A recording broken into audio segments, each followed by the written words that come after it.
without further ado, I would like to introduce our first speaker, Dr. David Murphey. Dr. Murphey is a senior research scientist at ChildTrends, where he oversees the ChildTrends Data Bank, an online compendium of research-informed indicators of child well-being. He also produces the Child Indicator newsletter, which is a leading publication in the field. David's work has been cited in the New York Times, Washington Post, Time Magazine, and many other major media outlets. Prior to his tenure at ChildTrends, David worked for 15 years in state government, where he helped lead Vermont's communities in adopting a results-based framework. He holds a Ph.D. in developmental psychology and a master's in education from the University of Michigan. David? I'll pull up your slide. Thanks, Brandon, and thank you all for being here to join with me and the other panelists in this important topic. I'm going to be talking about some of the basic research that underlies what we know about this age group of elementary school age boys. So I'm going to start with this diagram, which depicts an ecological framework, which I would suspect that some of you are familiar with, because it's really gaining a lot of traction, I think, among those who study children. So this framework posits that development unfolds within multiple contexts of family, school, and neighborhood, and that those in turn are encircled by the wider social, cultural, economic context. And all of these are interacting and unfolding over time. So you see the two arrows at the top of the slide indicating a life course perspective, where how you are at middle childhood is influenced by who you were at early childhood, and in turn will influence who you will be at adolescence. So I want to commend particularly the sponsors of this series for taking this life course perspective, because it's very much in line with what the research is telling us is important. Now, what I'm not showing here, but I'll be touching on at times in my presentation is, and you'll be hearing more about this too from our other speakers, is the biology of development. So we also know that a person's genes and environment are constantly interacting throughout development.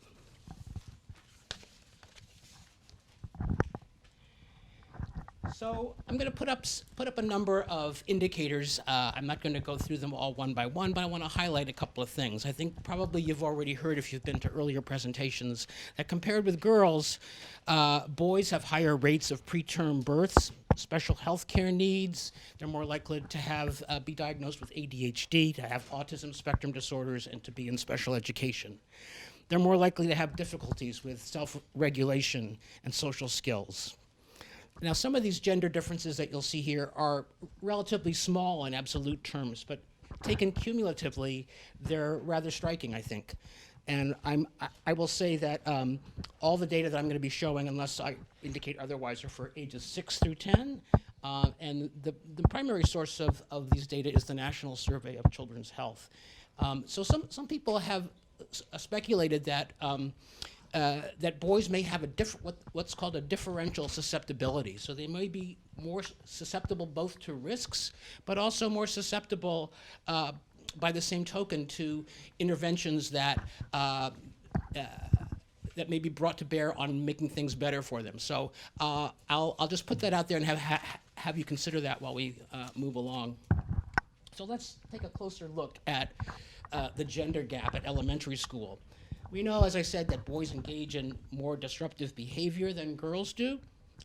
And by 6th grade, girls are reporting that they are getting more academic support, better school behavior management, more social support from teachers, more peer support than boys are. So I think this suggests that our school climate, in general, is not adapting well to the needs of boys, because by 6th grade, girls are already telling us they're getting more of the things that they need than boys are telling us. Similarly, we can look at after-school participation, attending religious services regularly, which we know is a protective factor for children in this age group, and hours spent reading for pleasure. Small gaps in an absolute sense, but again, taken together, these differences do add up. course, there are areas where boys are doing well relative to girls. So boys are more likely to participate in sports teams or sports lessons. They're more physically active than girls. And they're more likely to sit down with their family for meals at least 6 days a week. We know that that's actually a powerful intervention, if you will, that families take on a regular basis. And research has confirmed has positive effects on the development of both of boys and girls. Now, so I want to turn back to that earlier, have you think back to that earlier slide that I showed about the ecological context of development, and I don't think we can talk about that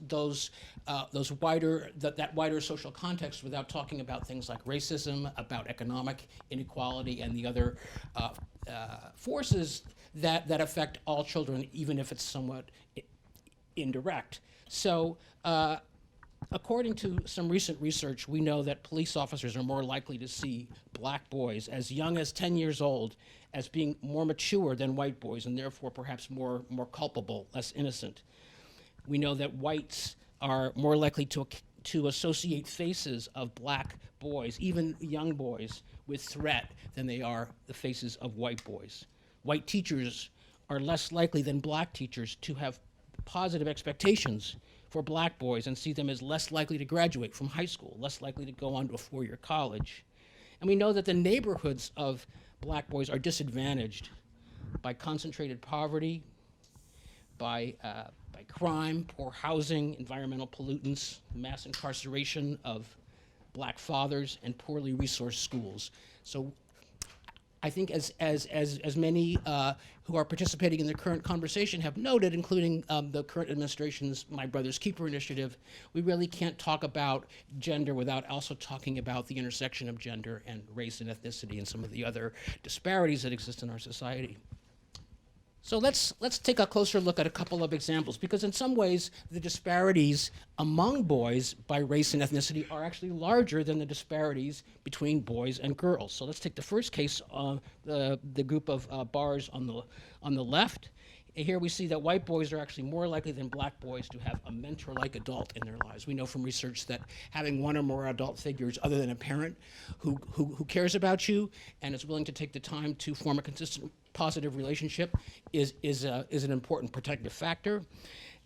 So black boys are less likely than white boys, and Hispanic boys in turn are less likely than black boys to have such an adult in their lives. Let's take a look at the other set of bars. Attending religious services, which I remarked a few minutes ago, is actually a positive protective factor in the lives of children of this age. So when it comes to that, black boys are actually most likely to attend, followed by Hispanic, and lastly, white boys. Now, for many boys, as I said, gender intersects with race, with family disadvantage, and poor and unsafe neighborhoods to create what's really often a toxic mix. And we can see here financial hardship is much more common among black boys than it is among white boys, and the difference actually between Hispanic and black here is not significant. But when we can turn to the next indicator of parental incarceration, and black boys are more likely than white boys to have a parent who's been incarcerated. And then when we take a look at the third indicator, the experience of neighborhood violence, either as a victim or as a witness. Black boys are much more likely than Hispanics, who in turn are more likely than white boys to have experienced violence. And note that these are all experiences that are typically associated with trauma. And we know that trauma creates toxic stress. We know that toxic stress interferes in many ways with optimal development. So what do boys and what do children in general in this age group spend a lot of time doing? No surprise, screen-based media are really assuming a bigger and bigger role in the lives of young children. And actually, television remains the single largest source of screen media that young kids are spending time with. But more and more children of this age group are owning their own, well, maybe not owning, but having their own cell phones. There's a lot of media multitasking going on. So even though children are spending close to 7 hours a day with media, that's crammed into 5.5 hours of space because they're multitasking with media. We know that boys in this age group are in particular spending a lot of time, at least many of them are, with video games. And the jury, I would say, is still out on the relative balance between advantages and disadvantages of that activity. I think there can be some downsides to it. There could also be some upsides, but the jury is still out on that one. But we know that heavy video game usage is associated with problems such as anxiety and depression. So I think we want to keep an eye on that. So let's, as we wrap up here, let's talk about what children in this age group need, and particularly our boys. So based on what you've seen already in the earlier slides, children in this age group, and boys in particular, need to develop stronger skills with self-regulation. They need to have good social skills. They need positive relationships, both with teachers, with parents, and with peers. They need a sense of positive identity. And so, in response to that, if you're working in a program, this is what your staff need to provide. They need to be consistent. They need to be fair, culturally informed. They need to offer a variety of activities, and they need to be trauma-informed. And with that, I will thank you and turn things over to our next panelist.